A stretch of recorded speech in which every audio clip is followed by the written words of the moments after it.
d'être avec vous, parmi vous, pour présenter cette session organisée sur le visage de la DSI en 2030.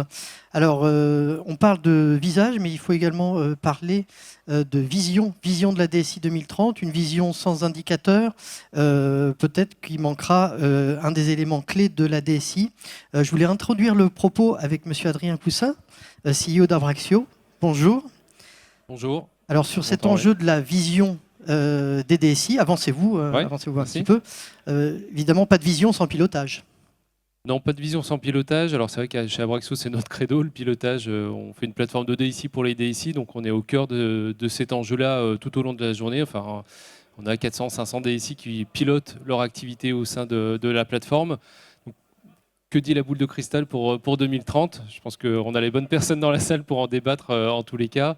Il y aura certainement des thématiques qui vont tourner autour de toute manière, je dirais de l'IT durable, de la sécurité by design, de finalement l'IA générative, la transformation, effectivement, la souveraineté numérique. Ça, c'est forcément des enjeux absolument clés et que nous, on entend au quotidien et qui jouent dans la transformation aussi du rôle de la DSI, qui se tourne de plus en plus vers un axe de valeur apportée. Nous, notre rôle chez Abraxio, c'est simplement d'être en co-construction autour de cette vision et que vous allez éclairer, vous, aujourd'hui, messieurs, et de construire les meilleurs outils d'aujourd'hui et de demain pour les accompagner dans cette transformation. Donc j'ai hâte d'en savoir plus parce que moi aussi, je vais vous écouter très très attentivement parce que ça va certainement nous aider chez nous en tant qu'éditeur à driver finalement aussi notre stratégie d'évolution. Oui, parce qu'on a un pilotage par les outils, mais aussi un pilotage par les hommes et les humains derrière. Donc c'est un peu la concordance de ces deux éléments-là. Exactement. Qui font et forment, façonnent le visage de la DSI d'aujourd'hui et de demain. Oui, tout à fait. Merci à vous pour votre éclairage. Merci. Donc, visage de la DSI d'aujourd'hui, peut-être déjà on peut faire un petit tour de table avec vous, Monsieur Vasquez, Xavier Vasquez, vice-président et CTO, directeur R&D. Le voilà. Tenez, voilà, il était voir France et Monde oh, excusez-moi, je suis à l'envers. J'ai été confondu par le placement des vignettes. Excusez-moi. Le visage de la DSI d'aujourd'hui, DSI 2020, c'est un DSI hyper centré sur l'infrastructure. Demain, ce ne sera peut-être pas le cas, mais aujourd'hui, il est effectivement très infrastructure-centrique. Comment l'expliquer ? Et comment l'expliquez-vous ? Alors, je pense que le DSI très infrastructure, il est plutôt d'il y a 5 ans en arrière, on va dire, où le DSI 2020, c'était un peu le... Après, je généralise parce que, évidemment, vu le nombre de DSI, le nombre d'entreprises, le nombre d'industries, ça change énormément, mais disons que c'est un fournisseur d'IT. Voilà. Et qui dit un fournisseur d'IT, dit après, à un moment donné, passage au cloud, industrialisation du cloud, etc. Et je pense que le DSI d'aujourd'hui, c'est plus j'avais noté un mot, je ne sais pas s'il est correct, mais un peu le platformer.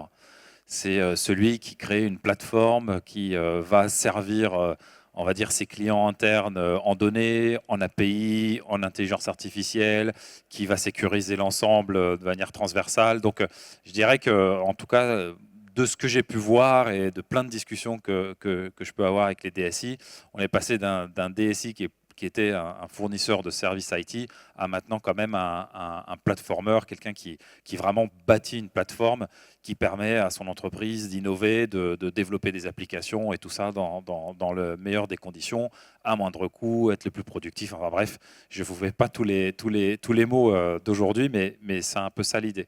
Et je pense qu'il va continuer évidemment à évoluer. On parle de DSI de 2030. Pour nous, il est hyper important. Quand je dis pour nous, même vis-à-vis d'IBM, on voit que c'est le chef d'orchestre de l'entreprise. Et pourquoi je dis ça ? C'est parce qu'on en parlait ce matin justement avec Stéphane. Il y a une boussole qui arrive, qui est là. Et on voit bien qu'il y a 3 grands piliers qui arrivent avec... de l'informatique, on va dire classique, qui va évoluer très rapidement. Il y a du CPU, du GPU, différents types d'accélérateurs. La technologie en elle-même va évoluer. Enfin, il y a beaucoup de sujets. Et donc, le DSI, c'est quelqu'un qui va devoir un peu mener tout ça à la baguette et être informé des différentes disruptions qui vont avoir lieu. L'IA générative, j'en parle pas souvent. Aujourd'hui, j'entendais beaucoup d'IA générative, agents, etc.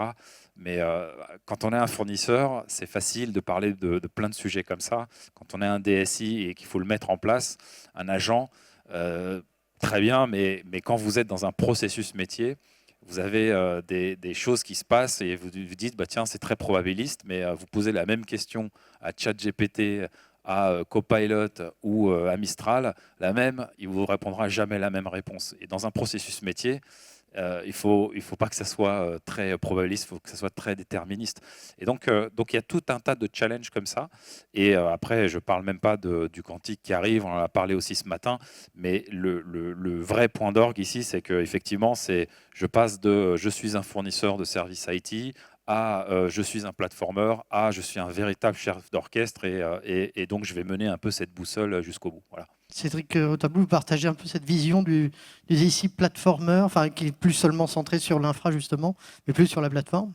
Alors oui, donc moi je quand même tiens à préciser que je ne suis pas DSI, hein. Moi je suis au service des directions informatiques, pour ceux qui n'auraient pas vu. Donc moi, en étant en contact avec des décideurs informatiques, effectivement, l'idée d'élargir un peu le champ des compétences, c'est ce dont je vais parler, et les experts, ben, ça devient un peu primordial aujourd'hui. Qu'est-ce qui se passe? Qu'est-ce que j'observe en tout cas aujourd'hui? C'est qu'il y a une tendance en termes de gestion de ressources, à la fois à l'internalisation de certaines compétences et à la recherche d'expertise en externe de manière plus ponctuelle pour vraiment répondre aux besoins et aux enjeux de la transformation des systèmes d'information et des DSI. Donc voilà, moi ce que je peux dire à mon niveau, c'est vraiment ça. Si je reste sur l'actuel, on n'est pas encore dans la prospective, hein. Pas encore. Ouais. Voilà, là, on est vraiment sur Voilà. même le coup d'avant 2020, 2025, 2030. Voilà. Très bien. Voilà, ce que je peux vous dire aujourd'hui, c'est qu'effectivement, dans l'idée de passer en 2030, il faut considérer qu'aujourd'hui, le marché du freelancing a vraiment une valeur et n'est plus ou ne sera plus une variable d'ajustement. Il y a un professionnel de l'informatique sur 5 aujourd'hui qui est prestataire externe, hein, qui est freelance.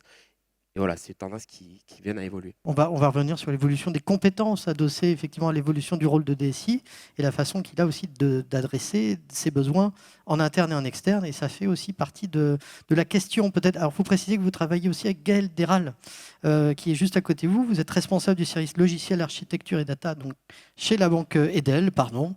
Sur la banque Edel, peut-être un petit mot dessus?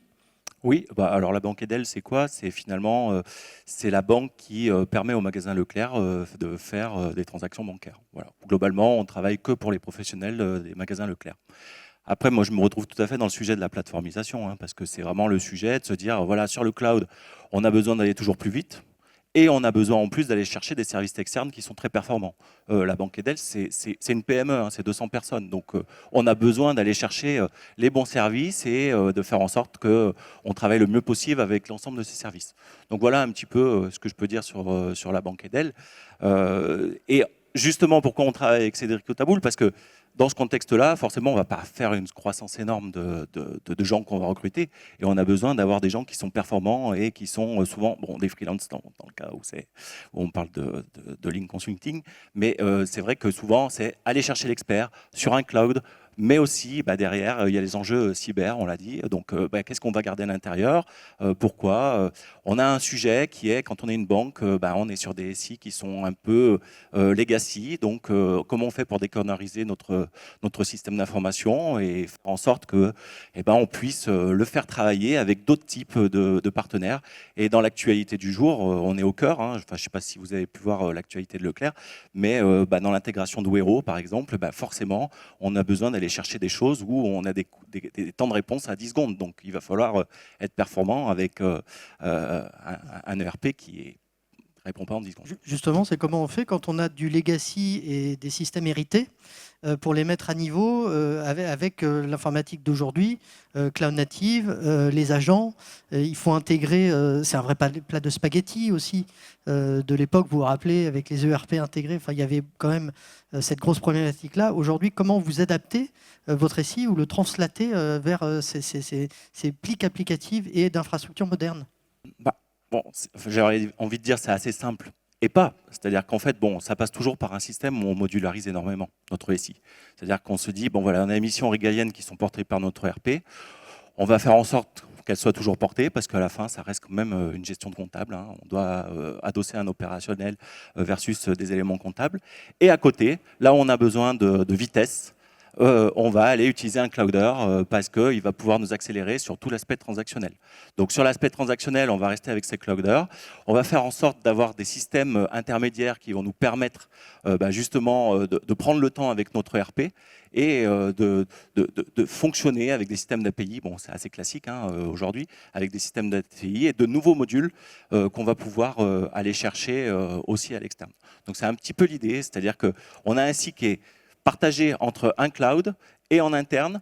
On essaye quand même d'amener l'esprit du cloud avec des systèmes un peu plus hybrides. Alors typiquement, nous, on a quand même fait l'adoption de nouvelles plateformes à base de containers notamment pour notre interne, pour retrouver en fait un mindset un peu équivalent des deux côtés et commencer à faire progresser nos équipes et travailler sur notre RH. Il y a un gros travail, pas que de modernisation d'architecture. C'est un travail de changement de mindset du côté des équipes aussi. Alors, on va en reparler tout à l'heure un peu du côté freelance, mais en interne, ça se passe comment? Parce qu'il y a aussi cette adaptation de formation. Voilà, il faut les mettre un peu les nez dans le guidon, quoi, les mains dans le cambouis. Disons qu'il faut qu'ils aient l'envie d'aller dans un sens tous ensemble. Alors, par exemple, pour une petite boîte comme nous, ça va peut-être être surprenant, mais ça va être l'adoption de méthodologies type SAFe. Alors pour une DSI de 70 personnes, il y a des gens qui vont ouvrir des yeux énormes. Mais là, l'idée derrière SAFe, pour nous, c'est plutôt de partager des enjeux communs, de continuer à travailler sur la business value et donc du coup d'avoir finalement un point ensemble pour avancer selon des itérations communes et faire progresser les équipes vers quelque chose qui est plus loin de l'ERP, parce qu'on avait des équipes qui au départ étaient vraiment tournées vers notre ERP avec beaucoup de paramétrage, sortir un petit peu de ça et de travailler sur des choses qui sont plus proches de ce qu'on peut trouver dans l'informatique moderne avec l'agilité. Conseil, est-ce que vous retrouvez un peu le visage du DSI chez la Banque Edel, chez vous, c'est-à-dire ce DSI un peu confronté à ce legacy qui doit aller vers, qui doit aller, en tout cas pour adapter et embrasser les dernières technologies modernes, de faire progresser ces équipes. Et puis comment vous faites en fait, vous discutez beaucoup hein, entre DSI d'ailleurs. Hein. Oui, oui. Alors, je ne vais pas paraphraser. Pour nous, on est exactement dans les mêmes dynamiques. Hein, aller tirer parti d'un certain nombre de technologies, du cloud, etc. Moi, je vais peut-être mettre un peu le focus sur aussi embarquer le métier, on va dire assurer la transition numérique aussi par le fait que le métier va pouvoir s'approprier les technologies. Nous, bon, grand compte public, globalement, on n'a pas de RP, mais on a 200 métiers. Vous voyez, Toulouse Métropole, Ville de Toulouse, c'est 200 métiers. Donc, on a plutôt construit notre legacy, c'est des silos applicatifs qui viennent répondre à des fonctions régaliennes, les finances, le RH, etc. Effectivement. Et il faut amener une logique, donc c'est une logique très orientée service métier. Il faut amener aujourd'hui une logique orientée usager, client. Donc c'est porter les métiers finalement à penser le service final pour l'usager et donc reconstruire aussi le SI dans cette orientation. Ensuite, c'est les accompagner pour tirer parti, j'en parlerai après dans notre organisation, comment on évolue justement pour mettre la fonction numérique partagée, c'est-à-dire des services opérationnels numériques au sein des métiers, pour faire monter le métier en compétences, pour aussi anticiper ces grandes transitions vers effectivement le cloud, containerisation, fonction à ce service. C'est des sujets importants, mais il faut que l'organisation monte en maturité là-dessus. C'est plus développé aussi. Hein. On commence à dire, bon voilà, on a demandé à des éditeurs de progiciels pendant des années de développer des fonctions spécifiques, mais globalement, on sort des standards. C'est aussi parfois des injonctions paradoxales aujourd'hui, le DSI d'aujourd'hui. En moyenne, on fait 6-7% de croissance par an systémique, mais on a une raréfaction des ressources, en particulier nous dans le public aujourd'hui. Hein. Donc il faut faire aussi plus avec, donc il y a des enjeux aussi d'efficience, d'optimisation des moyens existants, voire de décommissionnement. Donc tout ça, plus de sécurité. Hein, on a donc NIS 2 qui va arriver aussi dans notre panorama et qui nous oblige à plus de sécurité. Donc c'est aussi cette complexité hein, dont vous parliez à gérer de plein de choses. Donc aujourd'hui, on est un peu au milieu du gué et on est en train en fait d'accompagner une transformation en profondeur. Voilà. Et je dirais peut-être aussi, au moment où on se parle, et je pense qu'on l'a senti dans le fil rouge de tout ce qui a pu être dit à la mêlée, le numérique est devenu un sujet politique. Ça y est. Et donc, finalement, le positionnement aussi du numérique dans la stratégie globale de l'organisation. Voilà, ça c'est très très important. Alors, c'était peut-être vrai pour certains secteurs du privé. Dans le public, c'était pas aussi évident. Donc là, nous, on sent aujourd'hui cette transformation, et notamment par rapport aux grandes questions de la souveraineté, qui ont été beaucoup discutées. Et donc, on parlera après, qu'est-ce que la souveraineté, comment préserver la souveraineté. Et ça, pour nous, DSI du public, c'est un enjeu aujourd'hui absolument majeur. Oui, et pas seulement pour le public aussi, c'est le privé, parce qu'ils ont derrière tous les clients, leurs clients, des actionnaires, voilà, qui se posent aussi des questions sur la capacité de l'entreprise à générer de la valeur locale. Voilà, c'est aussi important. Chez vous, c'est très important aussi chez SCC. Hein. La valeur locale, Stéphane Boisson, vous, la technologie, vous la percevez, en tout cas, c'est une notion comme un saint Graal, mais côté métier, c'est pas forcément le cas. Donc il y a parfois une inadéquation entre, j'allais dire, la vision SI et la vision métier. Comment vous faites pour régler ces deux paradigmes-là, les mettre en phase? Alors déjà, je voudrais juste rebondir sur la phrase de Xavier, effectivement, plateformisation. Si je devais me risquer, parce qu'on est à la mêlée du numérique, à une petite image, j'appelle de mes voeux effectivement que le DSI soit le demi-mêlée aujourd'hui et l'orchestrateur de l'entreprise, parce que c'est de plus en plus le cas avec un vrai focus métier. Alors oui, on est une entreprise qui vendons des services, des produits et des services technologiques à destination d'autres DSI. Et donc je suis un peu un DSI particulier parce que je suis à l'intérieur d'une entreprise qui est très technologique. Mais ceci étant, c'est pas incompatible avec le fait de pouvoir concilier la vision métier. Et quand je dis métier, ça va jusqu'à nos clients finaux, puisqu'aujourd'hui, sur l'ensemble de la chaîne de valeur, on a un impact depuis la capacité avec le digital d'acquérir un certain nombre d'achats et de relations avec nos clients jusqu'à ce qui sont les missions régaliennes dans lesquelles on est tous. Donc le poste client, l'infrastructure et ainsi de suite. Donc ça nécessite en fait un modèle hybride constamment. C'est-à-dire que on en a parlé. Hein, il y a au niveau des collaborateurs et des collaborateurs, ce que j'appelais ce matin le PPT, People, Process et Technologie. Sur la partie humaine, ça consiste à faire vivre dans une équipe des internes, des externes, des jeunes, des plus anciens, et de faire en sorte que cet ensemble-là s'adapte de plus en plus vite, puisqu'on voit à chaque disruption technologique que le temps s'accélère sur l'ensemble de nos contraintes. Cédric, je suis désolé, je me suis trompé. Thierry l'a dit. En fait, cette rupture technologique nous entraîne à chaque fois sur une complexité de tout un ensemble d'axes qu'on connaît déjà, les contraintes budgétaires, évidemment, tout ce qui est conformité.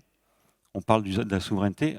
Cette complexité-là, en fait, on est obligé de la faire vivre de plus en plus vite, nous, et donc de s'adapter de plus en plus vite et d'avoir des équipes qui s'adaptent de plus en plus vite, et donc d'être de plus en plus proches aussi de nos clients finaux, que ce soit usagers ou clients, effectivement, dans le cadre de SCC. Alors pour ces bouleversements-là, pour les prendre à bras-le-corps, vous adaptez aussi votre organisation et vos méthodes aussi, avec plus d'agilité aussi. C'est l'avantage un peu d'être client et utilisateur aussi de ses propres solutions, c'est de tester les modèles. Qu'est-ce qui marche chez vous qui peut être réplicable ailleurs ? Alors, ce qui marche de plus en plus chez moi et au sein des CC, c'est en fait le fait de se rapprocher des rythmes métiers d'autres business partners que sont la RH ou essentiellement la finance aussi et tout ce qui est autour des commerces. En fait, on a des rythmes trimestriels assez réguliers dans les entreprises et en fait, un des rares à pas forcément avoir ce rythme-là, sauf à appliquer un certain nombre de méthodologie agile, c'est la DSI. Et donc, on s'est inscrit dans cette optique-là en créant en fait une démarche quarter plan où en fait on associe à la fois tout ce qui est innovation en termes de développement avec les missions régaliennes qu'on a, parce que je suis convaincu qu'en fait à cette échelle de temps-là, déjà l'entreprise et les métiers se l'approprient plus facilement, qu'ensuite dans les équipes DSI, on peut à la fois avoir des jalons de delivery de valeur sur du développement spécifique en mode safe ou agile, mais aussi sur toutes les évolutions qu'on doit avoir sur notre legacy. Et c'est ce qui permet d'essayer de résoudre la quadrature du cercle entre ce qu'on a nous en tant que DSI, c'est-à-dire tout l'historique, et l'adaptabilité qu'on doit avoir. Donc ça, c'est une des démarches pour lesquelles je suis convaincu. Ce rythme-là, en termes de DSI, et permettre de faire l'association entre ce qu'on va délivrer sur un ERP en même temps qu'on fait le delivery à destination du digital et de nos clients, par exemple. Xavier Vasquez, vous partagez les propos, enfin le positionnement de votre collègue sur entre agilité et la relation avec les métiers? Je pense qu'elle est fondamentale, hein. Nous, côté IBM, on s'appelle souvent le client zéro.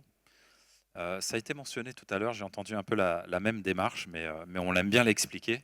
C'est que on regarde nos propres métiers, on regarde chaque processus métier et on regarde si on peut les automatiser ou pas. Donc, manière très très simple, vous prenez, voilà, on fait du support IT, nos clients nous demandent régulièrement, font des requêtes, etc. Et on a essayé de par exemple, automatiser ça. Et donc, il faut savoir que c'est quoi? C'est à peu près 25 000 personnes, hein, qui travaillent là-dessus. Et en déployant de l'IA à très très grande échelle, à l'échelle mondiale, eh bien, on s'est rendu compte, j'ai quelques chiffres, que 70% des requêtes sont résolues automatiquement. C'est pas très compliqué les requêtes, hein, faut pas croire, hein, c'est effectivement retrouver un mot de passe, des choses comme ça, mais déjà 70%, c'est quand même pas mal. La petite crainte qu'on avait en déployant ça, c'est que nos clients soient pas contents vis-à-vis d'une machine ou qu'il y ait quelque chose qui se perde. Et on a remarqué que le fameux NPS, Net Promoter Score, qui est un peu la satisfaction client, elle a augmenté de 25 points. Et en fait, elle a augmenté de 25 points. Pourquoi? Parce qu'il y a une raison très simple. Pour des questions basiques, il y a un truc qui est ouvert 24/24 et qui répond assez rapidement. Et pour les trucs un peu plus compliqués, eh bien, on passe au niveau humain. Et le niveau humain, qui est assisté aussi par l'IA, il va prendre le temps, il va faire du sur-mesure et il va vraiment prendre le temps de résoudre un problème comme ça. Et tout ça, c'est pareil pour les ressources humaines, par exemple. Ressources humaines, on a fait exactement la même chose. Particularité des ressources humaines, c'est que chaque pays a sa propre loi, sa propre réglementation, etc., etc. Donc, quand vous déployez ça pour 280 000 personnes, c'est pas si facile que ça. Mais voilà, on l'a fait. Et pareil, quelques petits chiffres assez intéressants. Il y a eu on a fait un test, donc 10 millions d'interactions. Sur les 10 millions d'interactions, 94% ont été répondus par de l'IA. Encore là, c'est simple, hein. C'est pourquoi? Parce que j'ai le droit à combien de jours de congé, tiens, j'ai telle problématique, des choses un peu comme ça. Et la différence entre un chatbot et ce que l'on peut déployer, par exemple, dans un processus métier, c'est qu'après, on fait du transactionnel. C'est-à-dire que quand on le met en production, vous avez par exemple un manager qui va, je sais pas, donner une augmentation à quelqu'un, il appuie sur le bouton et ça va faire l'augmentation à quelqu'un dans le SI. Donc, il y a une grande différence entre juste prendre une information et le transformer et impliquer un processus métier derrière. Mais mine de rien, c'est parce que les HR ont travaillé là-dessus, ont fait un peu leur liste de ce qui prend le plus de temps.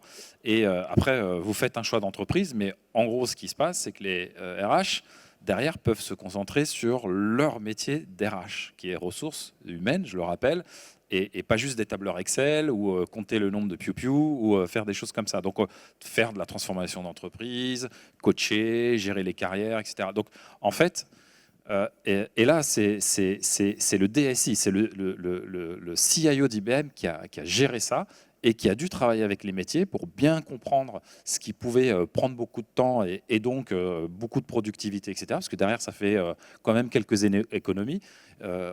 Juste pour vous donner un ordre d'idée, on a annoncé dans ce projet-là et dans chaque fonction métier 3,5 milliards d'économies à très grande échelle, mondialement, etc. Et ça va continuer. Ça marche à la petite échelle, ça marche à grande échelle. Mais ce qui est sûr, c'est que les deux doivent fonctionner de la même façon. Et j'aime bien ton idée du trimestre aussi, parce qu'un système comme ça, par exemple, pour de la modernisation IT, c'est 100 jours. Ça nous a pris 100 jours pour le déployer. D'accord? Donc ça paraît pas beaucoup ou beaucoup, ça dépend de certains, mais bon, croyez-moi, 100 jours, c'est pas si mal que ça. Et derrière, on a un vrai poids, enfin une vraie productivité, on peut le chiffrer, il y a un ROI, etc. Et après se pose aussi, j'en profite sur la question on va dire des particularités d'un certain nombre de pays. Quand vous déployez des modèles, ça veut dire quoi? Typiquement, je vais être un peu brutal, mais on est dans un pays, on est en France, on a notre culture, on a notre langue, on a une façon de faire, on est ce qu'on est. Mais est-ce que, par exemple, on veut laisser la main à 3-4 sociétés de la Silicon Valley qui ont des très très grands modèles et qu'on déploie un peu partout dans le monde? Alors pourquoi je suis un peu provocateur comme ça? C'est parce que quand vous avez des grands modèles comme ça, où il y a quasiment les mêmes données, quelque part vous standardisez un peu, on va dire, la culture, voire la langue, ou des choses un petit peu comme ça. Et notre approche, c'est justement de prendre en compte le pays, le local. Quand vous avez un modèle, vous l'entraînez sur des données qui sont françaises. Vous pouvez faire des partenariats comme avec Mistral, je l'ai entendu tout à l'heure, on a fait un partenariat avec Mistral. En Espagne, on a fait des modèles espagnols. Au Japon, on a fait des modèles japonais. En fait, ce que je veux dire par là, c'est que on conseille souvent aux DSI et aux métiers des DSI de ne pas confier leur stratégie d'IA à un appel d'API, mais au contraire de garder cette main-là sur l'IA et de pouvoir derrière la contrôler et en faire ce que l'on veut, c'est-à-dire même la déployer où l'on veut, que ce soit on-premise ou dans le cloud, etc. Donc, en fait, tout ça pour dire que ce que disait Stéphane, c'est que les deux, là, les métiers et les DSI, ils doivent fonctionner main dans la main, ça c'est clair. Gaël Déral, pour les années à venir, le DSI 2030, on a dressé tout à l'heure le portrait DSI 2020-2025. L'idée, c'est de faire un petit peu la projection sur ce visage du DSI et finalement les compétences dont il doit se doter. Vous, il y a une méthodologie SAFe que vous avez mis en place. Ça peut aider. Alors, ça aide. Malgré tout, on a quand même des choses qui sont liées aux problématiques qui ont été évoquées sur l'accompagnement du métier notamment et sur les choses qu'on a à mettre en place pour faire travailler nos métiers différemment. Alors, c'est un peu sur le fait de dire qu'il faut qu'on fasse travailler nos métiers différemment parce que on est à leur service et en même temps, on a aussi besoin qu'ils progressent dans leur manière de travailler sur leur processus. Donc sur ça, nous, on a besoin de se doter de gens qui vont les accompagner, notamment sur des problématiques qui sont plus lean. Parce que c'est important. Donc SAFe nous aide parce qu'on les embarque avec nous dans nos processus. L'autre chose, c'est qu'on sait que demain, avec l'arrivée de l'IA, on a une autre problématique à gérer, c'est que demain, les gens qui sont gestionnaires, par exemple, dans une banque, on aimerait qu'ils soient plutôt analystes. Donc pour analyser, il va falloir qu'ils progressent aussi. Et on est aussi obligé de mettre en place des choses par rapport à ça et des personnes qui vont nous aider. Et ces experts-là, aujourd'hui, ils n'existent pas. Donc, comment on fait? Alors, c'est pour ça que je me tourne aussi à côté de mon voisin, c'est qu'on va faire appel à des experts qui, pour l'instant, les recruter, c'est peut-être un peu tôt. On a besoin de gens pour mener toujours des pilotages avec des gens qui ont un mindset qui est moderne, mais après, on a besoin d'experts à côté pour les accompagner. Oui, ces types d'expertise, qu'est-ce qu'ils ont comme expertise exactement qu'ils peuvent apporter pour accompagner cette modernisation et accompagner la DSI vers la nouvelle façon de gérer plus l'informatique, mais le savoir-faire avec les métiers aussi, les relations avec les métiers. Alors sur les tendances en fait qu'il y a actuellement sur les ressources qui sont un peu en tension sur la prestation d'expertise, je vais ne l'apprendre à personne. On a la cybersécurité en tête, la data et l'IA qui commencent en fait à vraiment devenir en tout cas une recherche des entreprises. On est pas mal sur des POC dans les entreprises privées, mais en tout cas on voit qu'il y a une demande et quelque chose qui commence à s'élever. Et dans la perspective de 2030, on estime, enfin on est sûr qu'en fait il va manquer des gens formés sur ces technos-là, sur ces environnements, et on risque de se retrouver, vu la transformation qu'on est en train de vivre, à une nouvelle pénurie ou en tout cas une tension qui va encore une fois ramener de la libéralisation sur ce marché-là avec des ressources qui vont limiter l'internalisation parce que intérêt économique, de développement de compétences qui va faire que les DSI auront, en tout cas en termes de ressources, l'obligation, je ne veux pas le dire, mais en tout cas certainement pas trop le choix d'aller se tourner vers de l'expertise freelance. Thierry Courset, est-ce que c'est une perspective de faire appel à peut-être plus d'externes pour vous appuyer, peut-être plus de contractuels aussi? Est-ce qu'il y a un mélange en fait d'expertise pour accompagner tous vos projets de demain? Oui, alors moi je vais pour rebondir sur ce qui a été dit, je fais quand même une différence entre les organisations dont l'IT est le cœur de métier, des organisations dont ce n'est pas le cœur de métier. Et notamment, je parlerai de la maturité des métiers. Donc chez nous, l'enjeu, et donc là, on est vraiment sur des fonctions internes, c'est de développer un réseau donc de proximité de professionnels du numérique. Chez nous, ça s'appelle les SONUM, hein, services opérationnels numériques, qui sont au sein des métiers, sous la hiérarchie des métiers.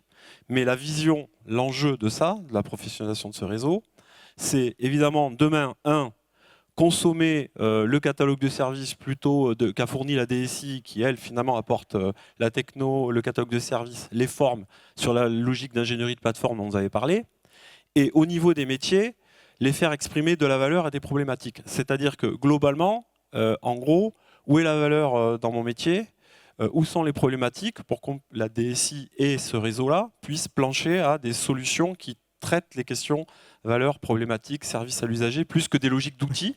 En fait, il me faut tel logiciel ou ce genre de choses, comme ça a pu être pendant des années. Donc c'est ça, la transformation, elle est là. Après, les expertises... Avec quel profil ? Parce que les profils évoluent. Alors, les prompt engineering, les profils d'abord. Les data owners. Les profils d'abord, on commence avec des chefs de projet qui vont plutôt travailler, comprendre le métier, etc. On a aussi des administrateurs d'applications, parce qu'il y a le legacy, il faut le gérer. Il y a aussi des enjeux d'administration fonctionnelle, hein, c'est-à-dire en fait comment on traduit l'organisation métier dans les applications, parce qu'aujourd'hui, c'est un sujet chez nous. La qualité de la saisie, parce que si on veut demain aussi exploiter bien les données, bon, vous avez donné des exemples, mais enfin, ça nécessite aussi des saisies de qualité en amont. Voilà, donc aujourd'hui, ces profils. Bon, après, il y a des profils plus classiques, support de proximité, mais à terme, effectivement, les deux profils qui vont émerger, c'est des profils data, parce qu'effectivement, la DSI va gérer les entrepôts de données, concentrer, fournir en fait toute cette par l'ingénierie de plateforme, et les métiers vont pouvoir la consommer à travers ces profils, et des profils un peu dans un certain concept, on a appelé un peu citizen developer, c'est-à-dire pouvoir développer eux-mêmes à travers des logiques low-code, IA, avec des plateformes. En fait, je parlerai d'assembleur logiciel. C'est-à-dire que demain, le métier va être un assembleur logiciel à partir d'un magasin, d'une offre de services, un catalogue de services qui est fourni par la DSI en centrale, qui fournit un socle technique unique, et ça va leur donner de l'autonomie pour en fait répondre rapidement à leurs valeurs. Voilà, pour moi c'est ça. En tout cas, nous, c'est là-dessus qu'on tend. La vision, elle est sur ce schéma, et c'est comme ça qu'on fait progresser. Donc, c'est plus cette vision de la DSI centralisée qui porte tout, la maîtrise d'ouvrage, les projets. C'est vraiment une fonction numérique partagée, et c'est ça qu'on est en train de construire. Oui, chez SSC, c'est ce que vous voyez, hein, Stéphane. Vous voyez l'émergence des citizen developers, c'est également le cas. Oui, tout à fait. Alors, effectivement, je souscris totalement à cette idée que, en fait, on va avoir... Encore une fois, je prenais l'exemple du 2000 mêlé, mais c'est un petit peu ça à la fois vis-à-vis des partenariats externes, mais aussi et surtout avec les métiers et les autres fonctions business partners de l'entreprise. On va devoir avoir demain des citizen developers. Alors, c'est pas quelque chose de nouveau finalement. On en parlait ce matin aussi. C'est pas quelque chose de nouveau. Quand on a lancé des low-code, no-code, on avait déjà cette perspective-là et qui est un petit peu retombée quand même, il faut le dire. Mais ceci étant, il y a beaucoup de développements qui donnent de la valeur ajoutée tout de suite avec du low-code, no-code, sauf que la plus grosse difficulté, c'était la mise à l'échelle. Aujourd'hui, avec l'IA, appliquée à du développement, on l'applique à du développement sur des technologies qui sont déjà à l'échelle. Et donc, le citizen developer, il est quasiment concret aujourd'hui, et c'est ce vers quoi on va aller. Donc, ça veut dire qu'on va avoir des profils qui vont être beaucoup plus fonctionnels, beaucoup plus métiers, qui vont finalement s'adosser sur de la technologie et des outils qui vont leur permettre de quasiment faire du développement par eux-mêmes. Mais plus avec low-code, no-code sur des choses qui ne sont pas scalables, mais sur des choses qui sont scalables. Et ça change tout. Oui, ça amène un peu la discussion, l'échange qu'on avait eu sur le rôle du développeur traditionnel qui va peu à peu s'éteindre. Il va devoir accompagner justement ces citizens-là, mais le métier de codeur, finalement, il va être dévalorisé avec l'IA. Alors, il ne va pas être dévalorisé au sens où, aujourd'hui, les meilleurs codeurs, et je pourrais poser la question à l'ensemble de la salle, mais les meilleurs codeurs qu'on ait aujourd'hui, ce sont des codeurs qui évidemment connaissent la technologie, mais surtout s'imprègnent directement du métier et n'ont pas besoin d'interface entre le besoin d'un client ou le besoin d'une fonction business partner de l'entreprise et le développement. C'est pas des moutons à 5 pattes ? Souvent, si, mais ça existe. Sauf qu'ils sont rares. Oui, Là, ce qui va se passer, c'est qu'à mon sens, alors on fait un petit peu de prospective 2030, là, mais à mon sens, ces C'est le développeurs-là, thème. petit à petit, on va donner la main au développement à des business analysts. On va donner la main à des développements, à des gens qui ont une compétence métier et qui vont pouvoir en fait peut-être un petit peu solutionner les problématiques de talent d'ailleurs et de ressources dans notre domaine de la technologie et de l'informatique. Et les développeurs qui sont bons parce qu'ils connaissent déjà bien le métier et qui peuvent anticiper les besoins et qui par ailleurs développent, bah, eux ils sont toujours là. Ce qui va être Ils seront problématique, toujours c'est là ou pas? Ils d'accompagner. sont toujours là, mais est-ce qu'ils le Pour moi, ils seront? sont toujours là. Par Ouais. contre, c'est là où il peut y avoir une espèce de concentration de la valeur. De toute façon, on le voit là aujourd'hui, plus on avance et plus on a une concentration de la valeur dans les entreprises vis-à-vis de la technologie. Et ben, dans le cadre de l'IA, notamment, je sens qu'on va avoir une concentration aussi de tout un ensemble de moyens qui vont permettre de créer des développeurs ou des business analysts qui font l'ensemble du métier, et c'est ça qu'il va falloir qu'on fasse vivre dans nos organisations et non plus quelque chose de siloté. C'est un peu comme si on mettait dans les mains de profils bien atypiques aujourd'hui, parce qu'on ne les a pas, mais qui vont devenir la norme, tout un ensemble de technologies qui leur permettent de traiter de bout en bout l'ensemble de la chaîne. Et je pense que ça a un vrai impact sur... Aujourd'hui, je suis d'accord avec toi, Cédric, c'est que on a 1 sur 5, et c'est à peu près la proportion de freelance dans nos équipes. J'ai aucune problématique là-dessus. Demain, ça peut peut-être même être 4 sur 5. On ne sait pas vers où on va là-dessus. Mais le but du jeu, il va plus être enfin, pour moi, le but du jeu, il n'est pas forcément uniquement d'aller chercher l'expertise en externe, c'est d'arriver à trouver des personnes attachées à l'entreprise qu'on puisse faire évoluer en expertise et leur dégager du temps pour le faire. Et c'est là où il y a un mix à faire, mais c'est sûr que la concentration des équipes, elle va se faire d'une façon ou d'une autre, parce que là, on est dans la capacité, à mon sens, de leur donner tout un ensemble d'outils qui leur permettent de faire des choses. Bah, de toute façon, vous avez le concept de solopreneur aujourd'hui. Appliqué à une DSI, vous allez avoir des personnes qui vont pouvoir faire l'ensemble de la chaîne de façon comment dire, assez rapide, en fait. Xavier Vasquez, vous arrivez à les trouver, ces moutons à 5 pattes ou pas, du coup là?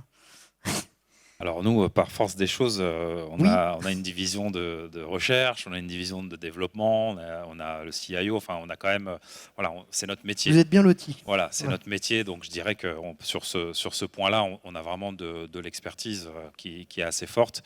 Après, si je me tourne vis-à-vis de l'externe et en me disant bah, c'est quoi les projets qui fonctionnent le mieux, et là je vous rejoins, les projets qui fonctionnent le mieux en général, c'est pas quand on arrive et on dit tiens il faut prendre telle technologie. Ça peut marcher, mais ce qui marche vraiment le mieux, c'est que quand autour d'une table on est avec les gens du métier, et peu importe le métier d'ailleurs, hein, ça peut être un métier, enfin peu importe, mais des gens du métier, des développeurs, des designers, voilà, qui ait un panel suffisamment représentatif pour derrière enchaîner sur tout ce qui est MVP, etc. Mais cette phase initiale, sincèrement, de toute l'expérience que l'on a avec IBM et nos clients, c'est cette phase qui est la plus critique. C'est là où on va comprendre, parce que vous êtes un data scientist, vous n'allez pas forcément comprendre le métier de la personne qui est en face. Lui, il va vraiment vous expliquer son quotidien et ce qu'il vit, etc. Ça fait une grande différence. Par contre, là où je suis vraiment d'accord avec Stéphane, c'est qu'il y a beaucoup de métiers comme ça qui vont évoluer. On prenait un data scientist, c'est quelqu'un qui était qui est toujours un expert du machine learning, etc. Pas forcément quelqu'un qui savait très bien coder d'ailleurs. Aujourd'hui, un data scientist, c'est quelqu'un qui sait très bien coder. En plus, il a de l'IA générative, donc ça va beaucoup plus vite, qui connaît le machine learning, à qui on demande de comprendre les métiers qui sont en face. Et en fait, petit à petit, il gratte, et au fur et à mesure, il évolue. Et à un moment donné, je pense qu'effectivement, il tend sur des métiers où il va avoir la chaîne complète. Développeur, c'est un peu pareil. Après, chez nous, c'est un peu particulier aussi. Pourquoi ? Parce que il y a développeurs et développeurs. Par exemple, des trucs bêtes, hein, mais quand vous utilisez de l'IA générative pour développer des lignes de code, est-ce que vous êtes sûr que ces lignes de code vous appartiennent ? Quand vous êtes un éditeur de logiciels et vous développez des logiciels, ça serait bien que les lignes de code vous appartiennent pour que vous puissiez les vendre. Il y a un problème que personne ne voit aujourd'hui, qui est, est-ce que vous êtes sûr que ce que vous prenez vous appartient ? Et je vais vous dire, dans beaucoup de cas, oui, il n'y a pas de problème, mais peut-être que dans certains cas, il y a un sacré problème. Je vous donne un exemple simple.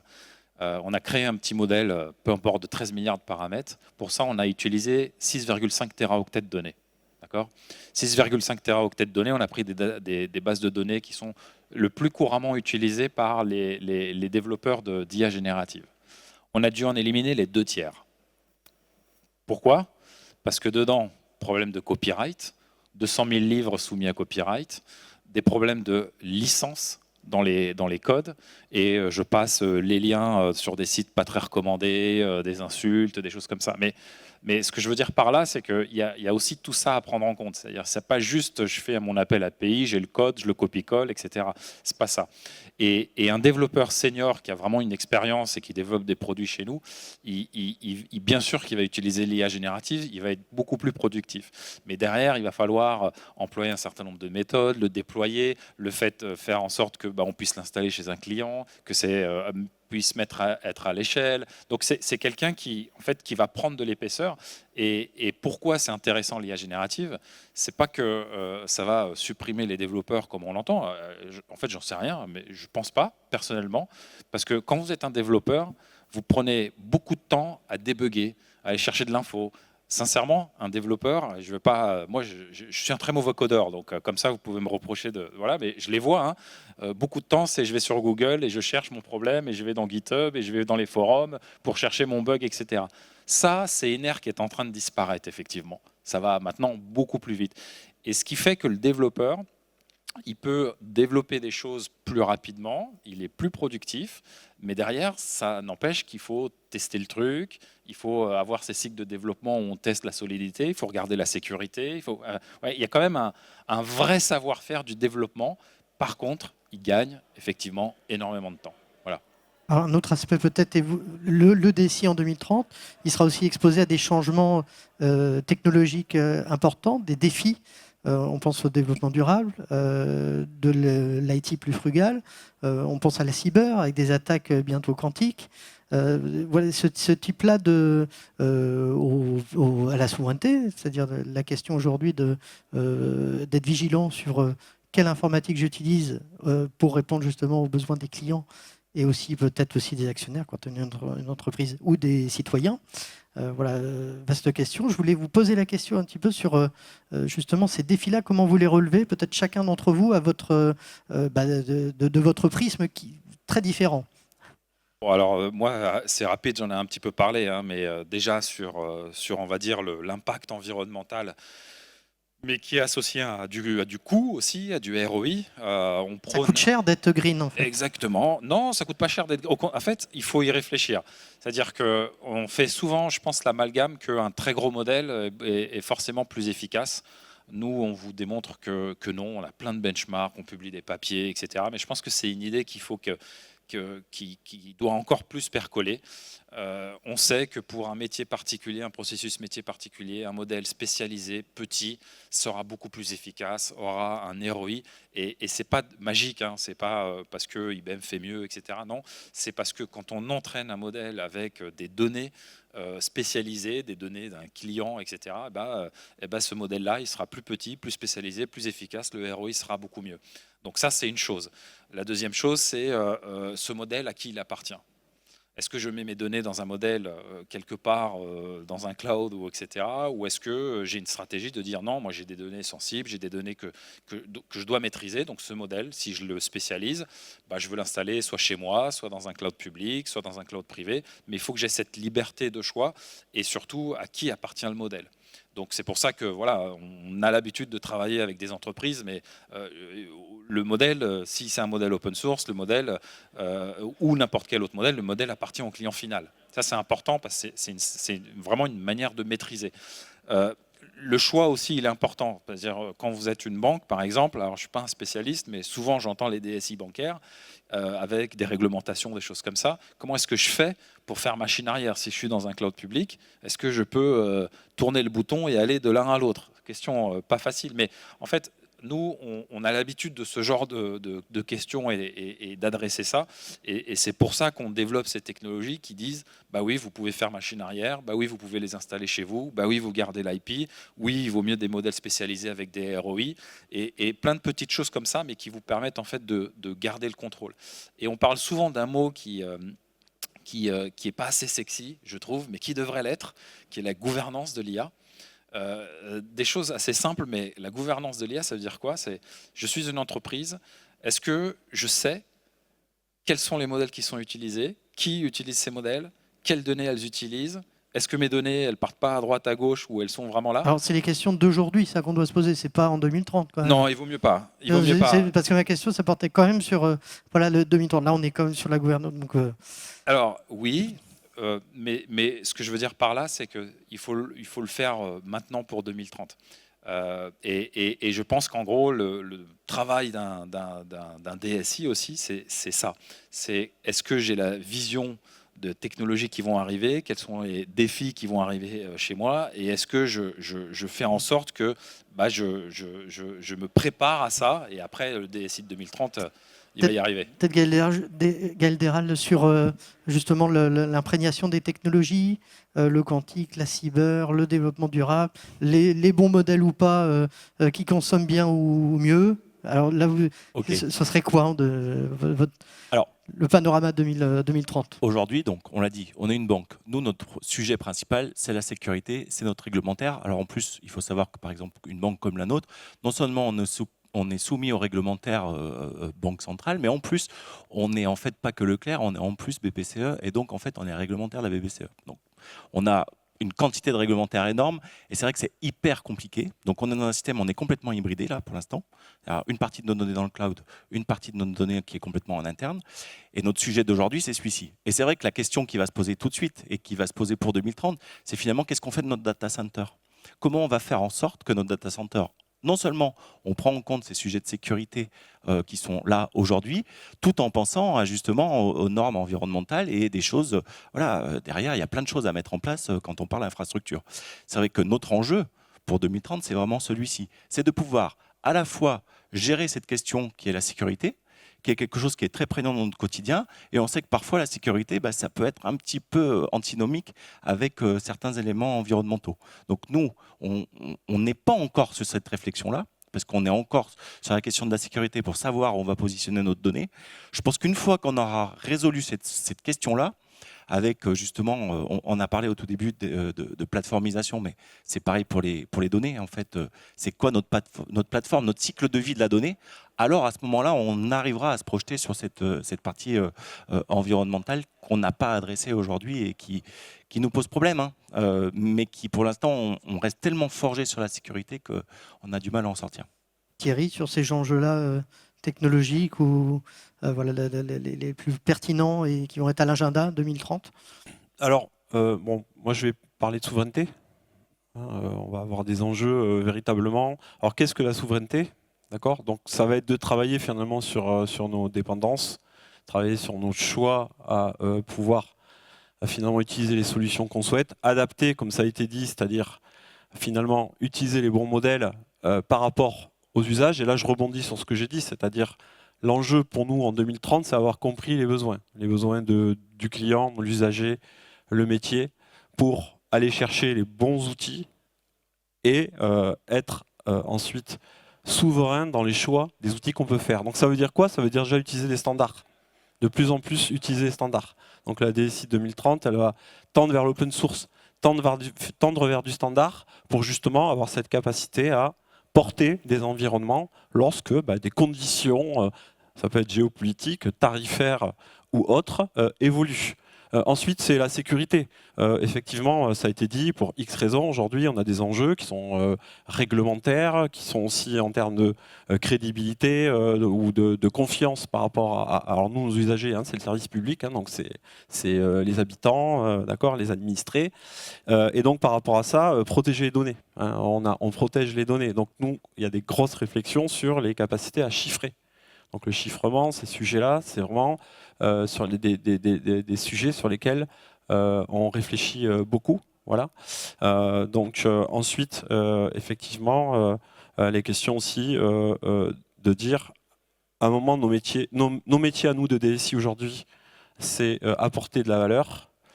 Et c'est en 2030 s'appuyer vraiment sur un socle industriel voilà, qui fournit la puissance, qui fournit aussi les environnements pour pouvoir travailler au plus proche du métier et fournir la valeur au métier. Donc c'est ça la vision de la DSI de demain. Et après, avec tout ce qu'on a dit, c'est-à-dire cette fonction partagée avec le métier. Oui, il y avait aussi, je reprends un petit peu ce que on avait l'échange de notre précédente discussion sur faire de l'IA une technologie de rupture pour le meilleur et pour le pire. Alors, vous n'avez pas trop répondu la dernière fois à la question, mais est-ce qu'on peut faire de l'IA, c'est-à-dire disrupter avec l'IA, entre guillemets, j'aime pas trop ce terme-là, mais en fait en prenant le meilleur des deux mondes de l'IA, quoi. Est-ce que c'est possible ?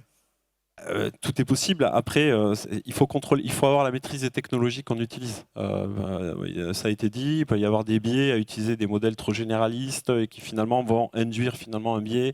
La qualité des données. Voilà. L'IA, ça peut être aussi de la désinformation, on l'a vu, hein. Ça peut être aussi des outils de propagande, ça peut être aussi des outils pour attaquer. Donc j'ai envie de dire, toute technologie de rupture a le versant du positif et a le versant du négatif. Moi, je n'ai pas de boule de cristal, je ne sais pas sera quoi fait l'avenir, mais en tout cas, nous, notre rôle, c'est de se protéger au maximum du négatif et de protéger nos usagers du négatif et pour tirer un maximum de positif. Donc, ça veut dire qu'il va falloir mûrir. Et donc, en gros, la DSI de 2030, elle aura mûri sur ces questions. Et il faut apprendre, il faut apprendre finalement. Donc, on est beaucoup dans l'expérimentation. Aujourd'hui, on parle d'IA, on est beaucoup dans l'expérimentation, on apprend, on est en train d'apprendre. Voilà. Stéphane Boisson, sur cette... Oui, je rajouterais, parce que je souscris totalement, je rajouterais un point, effectivement, c'est sur cette maturité, c'est l'apprentissage qu'on doit essayer l'adaptabilité dans cet apprentissage qu'on doit avoir de nos équipes ou des personnes avec lesquelles on va travailler. Il va falloir qu'effectivement on mature tous ces sujets-là, mais en fait on n'a pas énormément de temps non plus, puisque encore une fois, ça s'accélère quand même pas mal. Et donc le vrai enjeu, moi, en tout cas pour ma part, pour une DSI en 2030, c'est de vraiment se refocaliser sur l'humain, comment on arrive à l'accompagner pour que il s'adapte et qu'il comprenne les problématiques réglementaires, que ce soit au niveau métier ou que ce soit au niveau de l'IT, parce que le métier, il ne comprend pas toujours les problématiques réglementaires qu'on rencontre, hein. Il veut aller vite, il veut aller répondre aux besoins de son client. Nous, il faut qu'on retourne dessus. Il faut aussi qu'on puisse avoir cette maturité et donc former et bien expliquer de façon agnostique qu'on a des problématiques budgétaires aussi, qu'on ne peut pas non plus dépenser sans avoir derrière un business case ou sans avoir une valeur ajoutée qui revient à l'entreprise, parce que ça reste une entreprise, hein, à but lucratif en tout cas, pour ma part. Après, dans les associations, ça peut être un peu différent. Il va falloir lui apprendre aussi à bien... Un des enjeux qu'on a depuis des années, c'est l'ouverture, on l'a dit, la plateformisation et l'ouverture du SI d'une entreprise vis-à-vis de ses pairs, vis-à-vis de ses fournisseurs, partenaires, de ses clients. Ça, il va falloir remettre une couche dessus parce que c'est quelque chose qui est indispensable. Plus ça va aller, plus on va s'ouvrir. Et moi, d'ailleurs, je pense qu'on va vers un modèle où on va clusteriser un petit peu un certain nombre d'acteurs autour de son métier. On n'est déjà pas tout seul, mais là, on va vraiment aller plus loin. À mon sens, quand on parle de plateformisation, on va avoir des systèmes où on va embarquer des acteurs technologiques, des acteurs métiers, de plusieurs entreprises au sein d'un même cluster, parce qu'on ne peut plus faire les choses tout seul, on ne peut plus gérer la sécurité tout seul, avec son entreprise et avec quelques experts. On doit créer ces clusters-là, cette espèce de fonctionnement collectif. Et ça aussi, il va falloir l'apprendre au sein de l'entreprise et au sein de nos équipes. Alors, j'avais une dernier petit thème, mais on me dit que l'horloge tourne. On va répondre juste, petit tour de table très rapide. C'est DSI 2030, plus ou moins d'humains. C'est facile, vous répondez par un petit mot. Voilà, on va le faire comme ça pour synthétiser, ou peut-être autre chose, Joker. Peut-être, allez-y. Plus. Plus d'humains. Ouais. 2030. Plus. C'est la base. Enfin, je crois qu'en fait, moi, j'ai pas beaucoup parlé de ça, mais c'est la base. L'humain, de toute manière, c'est très important. Plus. Plus d'humains. Plus. En fait, on va automatiser les tâches qui nous gonflent et il y aura beaucoup plus d'humains. Voilà. Bon, donc ça veut dire que l'IA est loin de prendre le pouvoir, hein. Donc, Non, je pense qu'elle va nous aider même à être plus humain. Très bien, merci à vous en tout cas pour avoir partagé vos points de vue sur ce thème riche DSI 2030. Merci à vous. Je voulais vous remercier aussi pour votre attention. Merci beaucoup. Et puis voilà, je vous laisse poursuivre sur les prochains thèmes de ce forum DI. Merci à vous.